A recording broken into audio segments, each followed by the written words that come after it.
पंचायत स्तर पर मुखिया सरपंच वार्ड की जिम्मेदारी देनी चाहिए। देखिए, हम लोगों ने सीसीटीवी कैमरा हाई स्कूल्स में लगाया था और इसके अच्छे परिणाम हैं। और इस हाई स्कूल की शिक्षा में जो सुधार हुआ है उसको देखते हुए हम लोग अब उसके निचले क्लासेस में मतलब मोटा मोटी 8, 9, 10th 11th में हम लोग लगाने का प्लान है। इसमें बहुत खर्चा भी आता है, तो योजना है और चरणबद्ध तरीके से हम लोग इसको लागू करेंगे। दूसरा आपने प्रश्न पूछा था मिड डे मील का। देखिए, हम लोग को ये जानकारी है कि मिड डे मील में जो हेडमास्टर होता है, तो हेडमास्टर का बहुत समय उसका मिड डे मील बनाना, संचालन इसमें लगता है। अब विभिन्न राज्यों का हम लोगों ने अध्ययन किया और वहाँ देखा कि मिड डे मील की जो व्यवस्था है वो अलग व्यवस्था है। मतलब वो हेडमास्टर उसमें ज़्यादा इन्वॉल्व नहीं रहते हैं, वो पाठन पाठन में ही इस्तेमाल रहते हैं। इसको हम लोगों ने टेस्ट करने के लिए हम लोगों ने 10 जिलों में दो दो पंचायत में पायलट प्रोजेक्ट किया है, जिसमें जो हमारे हेडमास्टर हैं उनसे ये हट के अलग से व्यवस्था की गई है जो मिड डे मील का संचालन करेंगे। और हेडमास्टर केवल उन मिड डे मील संचालकों को केवल संख्या कितने बच्चे आए हैं वही केवल इंगित करेंगे। तो इससे हमको लगता है कि जो हेडमास्टर है जिसका मूल काम है टाइम टेबल निर्धारण करना, शैक्षणिक वातावरण को सुदृढ़ करना और समय पे क्लास चल रही हैं, टीचर समय पे आ रहे हैं, उसमें ज़्यादा ध्यान देंगे। ना कि खाना क्या बना है, आज खाना में क्या बन रहा है, खाने का मतलब कहाँ से सब्जी आएगा, कहाँ से दाल आएगा, कहाँ से मसाले आएंगे। तो मेरा विचार है कि ये सब जो इश्यूज़ हैं उससे वो मुक्त हो सकते हैं। हम लोग अभी पायलट ही प्रोजेक्ट कर रहे हैं और इसके जो आउटकम होंगे और जो भी इसका फलाफल होगा उसके आधार पर हम लोग निर्णय लेंगे। एक वो पूर्व बालपन शिक्षा की बात इसी वाला भी स्कूल से जोड़ने की बात कह रहे हैं, पूछ रहे हैं क्या ऐसा संभव है कि हम अर्ली प्राइमरी एजुकेशन जैसे नर्सरी KG 1 KG 2 जैसे विद्यालय में चलता है देखिए, वैसे प्री प्राइमरी अभी भी हम लोग का जो आंगनवाड़ी केंद्र है वो उसके द्वारा संचालित है। हम लोग केवल फर्स्ट से ही शुरू करते हैं, इसलिए इस दोनों का दायित्व अलग है। सर ये दूसरा सवाल साजिदा खातून उत्क्रमित मध्य विद्यालय लाहूगंज ठाकुरगंज किशनगंज से पूछ रहे हैं।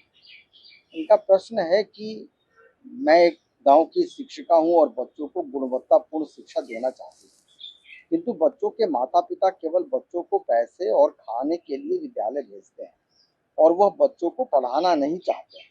उन्हें कॉपी नहीं देते हैं, परंतु बच्चे पढ़ने के लिए उत्सुक हैं और मैं पढ़ाने के लिए, और सरकार जितना कॉपी दे रही है बच्चों को पूरा नहीं हो पा रहा है।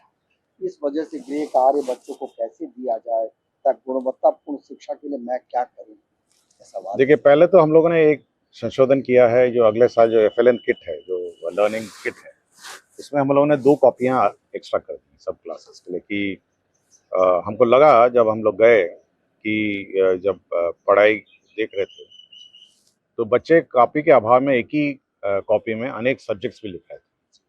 तो हम लोगों ने ये बात कहा कि भाई देखिए, हर सब्जेक्ट का हर कॉपी अलग होता है और यह टीचर को सुनिश्चित करना है कि मैथ्स का क्लास में मैथ्स का कॉपी होगा, इंग्लिश की क्लास में इंग्लिश की कॉपी होगी, हिंदी की क्लास में हिंदी कॉपी होगी और बाकी जो सब्जेक्ट है साइंस की कॉपी में साइंस की क्लास होगी।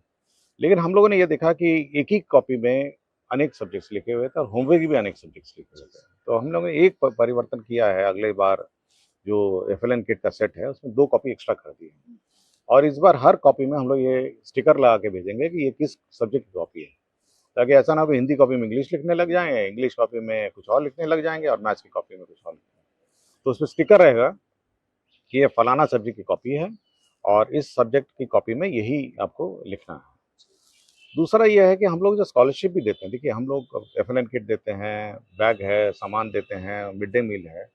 इसके अलावा देखते होंगे स्कॉलरशिप भी हम लोग देते हैं। स्कॉलरशिप से ये उम्मीद की जाती है कि जो पठन-पाठन में जो अन्य खर्च होता है या एक्स्ट्रा कॉपी है या एक्स्ट्रा कुछ खर्चा करना है या कुछ खरीदना है, ये स्कॉलरशिप पैसे से किया जाए। तो ये मेरा अनुरोध माता-पिताओं से है कि जो स्कॉलरशिप के पैसे आपके अकाउंट में आते हैं, उससे बाकी जो शैक्षणिक सपोर्ट है, उसमें उसका उपयोग करें। और ये ज़रूर बहुत कठिनाई ये मतलब टीचर्स मैं ये खातून जी से मैं एग्री करता हूँ कि ये पेरेंट्स को ही एग्री कराना पड़ेगा। मतलब पेरेंट टीचर मीटिंग में बताना पड़ेगा कि भाई आपके बच्चे के पास ये कॉपी नहीं है, खरीद के दीजिए। तो जो पेरेंट टीचर मीटिंग बार बार हम लोग इन्फोर्स करते हैं कि पेरेंट्स का क्या रोल है शिक्षा में, पेरेंट्स का रोल बहुत ज़्यादा है। तो पेरेंट टीचर मीटिंग में इन्फोर्स करेंगे कि भाई आपका बच्चा ये कॉपी नहीं लेकर आया है या ये कॉपी का अभाव उसको है, आप उसको खरीद कर दीजिए। हम लोग तो सरकार के एक सीमित सब्जेक्ट वाइज किताब दे सकती है, लेकिन अगर अतिरिक्त किताब देना पड़ेगा, यह तो पेरेंट्स को ही अपने स्कॉलरशिप पैसा जो सरकार द्वारा दिया जाता है उससे व्यय करना पड़ेगा। बहुत शुक्रिया सर। ये एक सवाल है जो संगीत शिक्षक है चंद्रकांत कुमार, ये यूएचएस घाघरा बखरी बेगूसराय से है। ये संगीत से संबंधित है, कुछ स्टेटमेंट भी है सर उनका कि बड़े दुख के साथ कहना चाहूंगा कि मेरी तरफ से यथासंभव 100% प्रयासों के बावजूद न ही विद्यालय परिवार संगीत शिक्षक का सदुपयोग करके बच्चों को लाभ पहुंचाने में मदद कर रहे हैं और न ही अभिभावक गण समझाने के बावजूद बच्चों की भलाई के लिए जागरूक हो रहे हैं। महाशय, कम से कम शुक्रवार शनिवार को भी विधिवत संगीत शिक्षण कार्य विद्यालय स्तर पर सुनिश्चित हो तो बच्चों में सर्वांगीण विकास संभव हो सकेगा। ऐसी कोई व्यवस्था नहीं है। देखिए, हम लोग जब स्कूल में पढ़ते थे तो संगीत का जो क्लास है वो वीकडेज में भी था और शनिवार को भी था। तो ये हेडमास्टर पर निर्भर करता है कि वो संगीत का क्लास कब लगाता है। देखिए, संगीत भी आपकी शैक्षणिक व्यवस्था का अहम अंग है, इसको अलग नहीं देख किया जा सकता है कि ये नोटबुक से संबंधित नहीं है, ये किताब से संबंधित नहीं है। तो बस ये जो हेडमास्टर सब हैं, ये अपने जो संगीत, किसी का संगीत टीचर एक ही होगा और कहीं तो संगीत टीचर हो भी नहीं, होगा भी नहीं, तो कहीं से बोरो करना पड़ेगा। तो हेडमास्टर ऐसी व्यवस्था करें कि वीकडे में भी एक क्लास कम से कम हर बच्चा कम से कम संगीत का ज्ञान उसको हो। तो ये हेडमास्टर पर निर्भर है, ये हम लोगों ने ऐसा कोई निर्धारित नहीं किया है। तो संगीत क्लास होनी चाहिए और कंपलसरी होनी चाहिए और हर बच्चे को अटेंड करना चाहिए और समय निर्धारित हेडमास्टर करेंगे। हम लोग यहाँ से नहीं करना चाहते हैं, फिर कुछ प्रॉब्लम हो जाएगा। हम लोग यहाँ से मुख्यालय स्तर से करेंगे। हेडमास्टर अपने यहाँ पे निर्धारित करें और संगीत टीचर जो भी लोकल है, जो भी बहुत सारे लोकल लोग संगीत सिखाने के लिए इच्छुक होंगे अपना सिखाएंगे, या फिर जो हेडमास्टर जो टीचर है, संगीत शिक्षक हैं अगल बगल स्कूल में, वो आके सिखाएंगे। बहुत बहुत शुक्रिया सर। सर, एक सवाल है जो बहुत दूर दराज के विद्यालय से है। रत्नेश कुमार मिश्र विद्यालय अध्यापक है, नंदकेश्वर सिंह उच्च माध्यमिक विद्यालय पकड़ी, अमोलवा, पश्चिमी चंपारण। सर, इनका सवाल है कि अंकित करना है कि बिहार में उच्च माध्यमिक विद्यालयों में कंप्यूटर विज्ञान के शिक्षक नहीं होते। वे लोग वर्ग से 9 से 12 तक की कक्षा में कंप्यूटर की कक्षाएं ले रहे हैं। यद्यपि 11-12 का सिलेबस तो एससीईआरटी के द्वारा दिया गया है, परंतु 9-10 का सिलेबस नहीं है। सीबीएसई या अन्य बोर्ड में कक्षा 2 से ही कंप्यूटर की कक्षा बच्चों को दी जा रही है। ग्रामीण परिवेश में बच्चों में मुख्य विषयों को लेकर काफी सजगता देखी जाती है, परंतु बिहार बोर्ड में कंप्यूटर मुख्य विषय नहीं होने के कारण विद्यार्थियों में इस विषय को लेकर इतनी सजगता नहीं देखने को मिल रही। मासिक अथवा सावधिक परीक्षाओं में भी कंप्यूटर विज्ञान की परीक्षा को शामिल नहीं किया जाता है, जिसके कारण विद्यार्थियों में कंप्यूटर विज्ञान विषय को लेकर गंभीरता नहीं दिखाई पड़ती। विभाग इस संबंध में क्या राय है? देखिए, कंप्यूटर की इस बार पहली बार हम लोग बुक छाप रहे हैं और एक ही बुक है, मतलब वो वर्गवार किताब नहीं छाप रहे हैं इस बार पहली बार, क्योंकि मेरा अपना अनुभव है कि क्योंकि हम लोग पिछले सालों में कंप्यूटर का किताब नहीं छापे हैं, तो एक ही किताब 6, 7, 8, 9, 10 के लिए एक ही किताब छापे हैं और हमने 6, 7, 8। तो ये हम लोगों का है कि जो 6, 7, 8 है, इनको नए सिरे से कंप्यूटर का ज्ञान दिया जाए और एक कंसोलिडेटेड बुक है जिसमें अंग्रेजी भी है, हिंदी भी है, सबका मिश्रण है। और ये एक तरीके से इसको मतलब ब्रिज कोर्स की तरह है कि जो बच्चे छूट गए होंगे या कंप्यूटर ज्ञान से अछूते रह गए होंगे, तो 6, 7, 8 के जो बच्चे हैं वो सब एक साथ एक ही स्तर का कंप्यूटर ज्ञान कर लेंगे। तो इस साल से हम लोगों ने शुरू किया और धीरे धीरे इसको अब हम नीचे लाएंगे, मतलब 6 है, फिर 5 है, 4 है, तो ये धीरे धीरे लाएंगे। लेकिन अचानक अब हम, क्योंकि ये 6, 7, 8 वाले तो बच्चे छूट गए बहुत साल से, तो पहले इनका ब्रिज हम करेंगे और फिर नीचे नीचे लाएंगे। तो इसको इस साल से हम लोग कंप्यूटर ज्ञान पे विशेष ध्यान है। उनको ये है कि हर बच्चा जो 8वीं तक पहुंचे उसको कंप्यूटर का पूरा ज्ञान होना चाहिए और कंप्यूटर के बारे में अच्छी जानकारी होनी चाहिए। तो जूनियर क्लासेस में ज़रूर हम लोग कोशिश करेंगे, बट अभी वो स्थिति नहीं है। और उसमें राशि भी लगेगी। अगर आप प्राइमरी स्कूल में कंप्यूटर लाने की बात है तो आपको हो सकता है टैब यूज़ करना पड़ेगा और बच्चों को टैब के माध्यम से कुछ सिखाना पड़ेगा। तो धीरे धीरे ये काम करेंगे, बट अभी हम लोग 6, 7, 8 पे कंसंट्रेट कर रहे हैं और धीरे धीरे हम लोग इसका भी एक रोड मैप बनाएंगे कि 5वां क्लास कैसे करें, चौथा क्लास कैसे करें। और मैं ये आश्वस्त करूंगा कि जो स्तर का कंप्यूटर ज्ञान है सब जगह, हम लोग 6, 7, 8 में उसको कंप्लीटली मतलब वो ब्रिज कोर्स से हम पूरा कर देंगे। Thank you sir. एक अभिषेक राज है, प्राथमिक विद्यालय ध्रुवपट्टी धलाड़ मधेपुरा से। ये सर आधार सीडिंग पे सवाल है कि सर बच्चों की नया आधार कार्ड बनाने की प्रक्रिया जटिल है, जिसमें कागजात में जन्म प्रमाण पत्र की मांग की जा रही है। बहुत सारे बच्चे के पास जन्म प्रमाण पत्र उपलब्ध नहीं है। इसके वैकल्पिक में माता पिता या स्कूल के कोई कागजात का विकल्प दिया जाना चाहिए, ताकि इस शिक्षा कोष पर प्रविष्ट हो सके और सरकार द्वारा दिए जाने वाले लाभ से वंचित। देखिए, मेरा विचार ये है कि आधार कार्ड तो सभी बच्चों को होना चाहिए और किसी समस्या का समाधान उसके आउटकम को परिवर्तन करना नहीं चाहिए। अगर आपका जन्म प्रमाण पत्र नहीं बन रहा है तो कोशिश ये है कि जन्म प्रमाण पत्र बने। और सरकार का भी नियम है, registrar of birth and death का भी नियम है कि समय पर जन्म प्रमाण पत्र। हम लोग इस बात पर लगे हैं कि जन्म प्रमाण पत्र जल्दी बने और सही रूप से बन जाए, ताकि बच्चे को बाद में शैक्षणिक कार्यों में बिल्कुल कठिनाई नहीं हो। नहीं तो हेडमास्टर या कोई भी स्कूल में, जैसे पुराने ज़माने में नहीं होता था कि बच्चा आया तो हेडमास्टर या जो भी एडमिशन लेते हैं तो अपना जो भी अनुमानित जन्म बर्थ डेट लगा देता था। ये व्यवस्था अब परिवर्तित होनी चाहिए और हम लोग इस बात पर लगे हैं कि डेट ऑफ बर्थ सर्टिफिकेट सही रूप से बने और जल्दी बने। हम लोग जिला पदाधिकारियों से लगातार मीटिंग करते रहे हैं और उनको यह सुनिश्चित करने के लिए कहे हैं कि सभी बच्चे जितने भी बिना आधार के एनरोल्ड हैं, अभी बिना आधार के भी एनरोल्ड हैं, उनका जल्दी से जल्दी उनका जन्म प्रमाण पत्र बनाकर उनको आधार इशू कराएगा। और मेरा विचार है कि जितने भी विदाउट आधार एनरोल्ड बच्चे हैं, ये अगले इस नवंबर और दिसंबर में मतलब आपका आधार हम लोग बनवा लेंगे। तो हम लोग ने छूट दी थी कि बिना आधार भी आप एनरोल हो जाइए। शुक्रिया सर। ये एक पूजा बोस है, प्राथमिक विद्यालय जनक पाठ कुल्ला खास कस्बा पूर्णिया, जिला पूर्णिया से। ये कह रही हैं कि क्या शिक्षकों द्वारा बच्चों को डायरी में कुशल पूर्वक होमवर्क दिया जा रहा है। मुझे लगता है कि सभी शिक्षकों को बच्चों की डायरी में कुशल पूर्वक होमवर्क देने के लिए एक दिन का प्रशिक्षण दिया जाना चाहिए। हम लोग दो चीज़ पर प्रशिक्षण देने की कोशिश में हैं। एक तो एफएलएन किट का है जिसका, और दूसरा है कि ये डायरी का है। तो ये हम लोग ब्रॉडकास्ट मोड में यूट्यूब के माध्यम से सभी को एक बार फिर से प्रशिक्षण देंगे कि डायरी कैसे लिखी जाती है, क्या अपेक्षा है पेरेंट्स के। और इस डायरी को लेके आपको पेरेंट टीचर मीटिंग में बैठना है।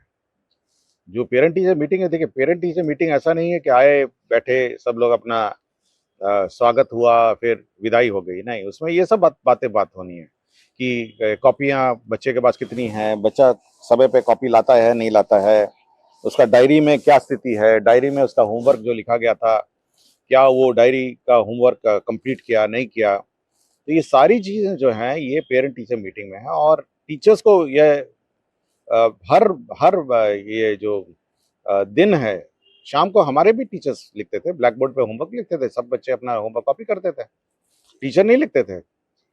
टीचर को केवल इतना ही है कि ब्लैक बोर्ड में आज ये 5 सवाल करके आइए। अब बच्चा घर जाता था, 5 सवाल अगले दिन करके आता था। तो ये टीचर्स के लिए तो कोई इशू नहीं है कि ब्लैक बोर्ड पे लिखा जा सकता है और डायरी में बच्चे अपने नोट करेंगे और इससे बच्चे कम से कम प्रश्न नोट करना भी सीखते हैं और पेरेंट्स देखेंगे कि भाई आज बच्चा क्या होमवर्क लिख के लाया है और अगले दिन लेके जाएगा। तो ये ट्रेनिंग प्रोग्राम हम लोग इसका गहन रूप से अब करने की कोशिश में है। ये देखिए 2-3 चीज़ें हैं, ये है, एक तो होमवर्क वाला है, क्लास वर्क तो क्लास में ही होता है, दूसरा है कॉपियाँ के बारे में, और फिर एफएलएन किट है। एफएलएन किट भी बहुत महत्वपूर्ण है, इशू है जो अभी भी मतलब जिस उद्देश्य से हम लोगों ने जो दिया है स्कूलों में, वो अभी भी इशू है उसमें। ये उसी से लगता हुआ लगभग सवाल है ये। कुमकुम कुमारी शिक्षिका मध्य विद्यालय बांक जमालपुर से पूछ रहे हैं, बच्चों के चहुमुखी विकास के लिए विद्यालय को विगत कुछ वर्षों से तरह तरह की उपयोगी शैक्षिक गतिविधियों संबंधित उपकरण यथा एफएलएन किट, बाल उपयोगी पुस्तकें, खेल सामग्री आदि पर्याप्त मात्रा में उपलब्ध कराया गया है, परंतु विद्यालय में इन सामग्रियों को रखने व उचित प्रयोग हेतु स्थान नहीं होने के कारण इन सामग्रियों का उपयोग नहीं हो पा रहा है, जो चिंता का विषय है। कृपया इस ओर पर्याप्त ध्यान देखिए, दिया जाए। रखने का तो कोई इशू नहीं था, क्योंकि मैं जहाँ जिस स्कूल में भी गया हूँ तो एक ब्राउन कार्टून का बॉक्स रहता है और उसमें भरा रहता है और तरह तरह के एफएलएन किट हैं और ऐसा लगता है कि किसी ने उसको छुआ नहीं। और जब जब मैंने हेडमास्टर से पूछा कि इस एफएलएन किट को आपने इस्तेमाल किया, सर अभी जस्ट इस्तेमाल किया, रख दिया, बस सबका एक ही तरह का जवाब है कि सर अभी जस्ट इस्तेमाल किया, रखा हुआ है। लेकिन मेरी जानकारी में उसको देखने से लगता है कि अभी तक उसका पैक भी नहीं खुला और सभी प्रकार के उसमें बहुत सारे किट हैं, बहुत सारे प्रकार के किट हैं। और मतलब अगर उस क्रिकेट किट का प्रयोग करें तो बच्चे को एक तो रुचि आएगी और एक तो उसको लगेगा कि अच्छा ये ऐसे भी सीखा जा सकता है। देखिए, हर चीज किताब से नहीं सीखा जा सकता। ये किट उसको लर्निंग एड है के रूप में है और लर्निंग एड के रूप में इसको यूज किया जाता है। तो इसका एक हम लोग एक ऑनलाइन सेशन रखेंगे सभी टीचर्स का कि भाई आप कैसे, और क्योंकि बहुत बड़ी संख्या में टीचर हैं तो हम लोग चाहेंगे कि जिला वाइज इसका ऑनलाइन सेशन रखेंगे कि एफएलएन किट का कैसे प्रयोग किया जाए। और रखने का कोई इशू नहीं, एक बड़े से कार्टून में है, आप देखिएगा हर विद्यालय में हेडमास्टर के कमरे में या स्टोर में एक कार्टून के डब्बे में पूरा भरा हुआ है। तो हमको लगता है साल साल आता रहा और भरता रहा। और तो इस बार कम से कम हम लोग नवंबर दिसंबर में यह सुनिश्चित करेंगे कि सभी स्कूल एफएलएन किट का प्रयोग करते हुए वीडियो डालेंगे, वीडियो भेजेंगे और इसका सदुपयोग करेंगे। धर्मेंद्र कुमार सिंह ये टीजीटी शिक्षक हैं। ई शिक्षा कोष द्वारा बनाए जाने वाले उपस्थिति को मानवीय बनाया जाए, जैसे 1 महीना में 6 दिन तक 10 बजे तक नहीं आने वाले को निर्दोष गलती मानकर माफ किया जाए और 6 दिन अगर नहीं आता है तो उसके बाद हर एक दिन के लिए 1/4 आकस्मिक अवकाश काटा जाए। देखिए, हमारे सामान्य प्रशासन में बायोमेट्रिक का गाइडलाइंस इशू है जी, तो हमको लगता है कि लोगों ने उसको देखा नहीं है, तो हम लोग फिर उसको रिट्रीट करते हैं। उसमें है जी, मानवीय ही है कि अगर जी, हल्का सा आप लेट आ जाते हैं तो कितना लेट आ सकते हैं, कितने दिन तक आ सकते हैं, तो जी है सर, उसका, जी, तो उसको हम लोग ठीक कर देंगे। ठीक है मैं सर, लगता है किसी ने वो सामान्य प्रशासन का गाइडलाइंस नहीं पढ़ा है, ठीक हम है उसको फिर रिट्रीट कर देंगे। हमारे सरकारी कर्मी तो बायोमेट्रिक लगाते ही हैं जी सर, और बहुत पहले से ही लगाते रहे हैं, तो एक है उसका गाइडलाइन। और मेरे ख्याल से जो बायोमेट्रिक का जो ऑर्डर इशूड है जी, उसमें ये अंकित है, अच्छा, सामान्य प्रशासन का ये लागू रहेगा, तो हम फिर उस सबको जानकारी दे देंगे। Thank you sir. ये एक शैलेश कुमार हैं, पीएस हुसैन चक मसौढ़ी से है, पटना से ही हैं सर ये इनका सवाल है कि शिक्षकों को शिक्षक वाला सम्मान क्यों नहीं मिलता है, क्यों शिक्षकों को कई वर्ग में बांट दिया गया है। हमारा विचार है कि शिक्षक का एक संवर्ग होना चाहिए जिससे गुणवत्तापूर्ण शिक्षा में सरकार को अधिक सफलता मिलेगी।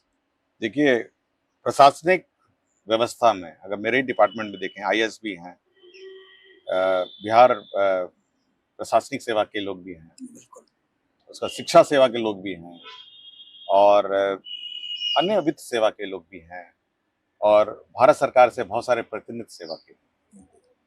तो कभी भी हम लोग काम करते हैं ना तो ये सब देखते नहीं कि फलाना प्रशासनिक सेवा का है, फलाना प्रशासनिक सेवा का है, फलाना शिक्षा सेवा का है। देखिए, सबका एक उद्देश्य है कि शिक्षा विभाग को संचालित करना। उसी तरह मेरा विचार यह है कि ये सब भेदभाव जो है ना, ये कागजी भेदभाव है। मतलब ये कागज पे है कि आपका ये फलाना सेवा है, मेरी जानकारी में सबका स्केल एक ही है। जी, तो ये भेदभाव नहीं होना चाहिए। आपका होना चाहिए कि आप बैठे, आपका मूल जो उद्देश्य है कि बच्चे को पढ़ाना है, उस पर ज्यादा ध्यान दीजिए। आप क्यों नहीं देखना चाहते हैं कि ये फलाना शिक्षक है तो फलाना शिक्षक है। तो ये सब कागजी जो भेदभाव है ना, ये आप भूल जाइए, क्योंकि मैं अगर कार्यालय में यही सब भेदभाव करने लग जाऊं कि ये बिहार प्रशासनिक सेवा का है, ये भारतीय प्रशासनिक सेवा का है, ये वित्त सेवा का है या अन्य सेवा का है, तब तो रोज झगड़ा होने लग जाए बिल्कुल सर। और रोज एक दूसरे से लड़ने लग जाए। ठीक है, कोई सबका मूल उद्देश्य है शिक्षा में सुधार लाना और शिक्षकों और बच्चों को पढ़ाना। इसलिए आप यह भूल जाइए। अभी एक हेडमास्टर भी आ गए आपके यहाँ, तो आना आ जाएंगे, तो आप कहिएगा नहीं ये तो हेडमास्टर सेवा है। तो ये थोड़ा जो विभिन्न सेवाओं में मतलब मानसिक रूप से आप बांट रहे हैं, ये भूल के आप शिक्षा में ध्यान दें। बिल्कुल सर, बहुत बहुत शुक्रिया सर। 10 सवाल हमने आज लिया है सर। इस वार्ता के माध्यम से हम शिक्षकों से अनुरोध भी करना चाह रहे हैं कि वो ईमेल के माध्यम से प्रश्न पूछें, लेकिन अपने विद्यालय का नाम और जिला का नाम अवश्य लिखें, क्योंकि बहुत सारे सवाल तो हमें मिलते हैं सर, लेकिन वो विद्यालय का नाम और अपने जिला का नाम छोड़ देते हैं। सर ये अच्छी बात है कि लगभग 3000 से ऊपर सवाल शिक्षकों ने पूछा है सर, तो हम बारी बारी से सवाल ले रहे हैं, और जो सवाल एक बार पूछ लिए गए हम लोग चाहते हैं कि फिर नए सवाल लें। बहुत बहुत शुक्रिया सर, धन्यवाद सर।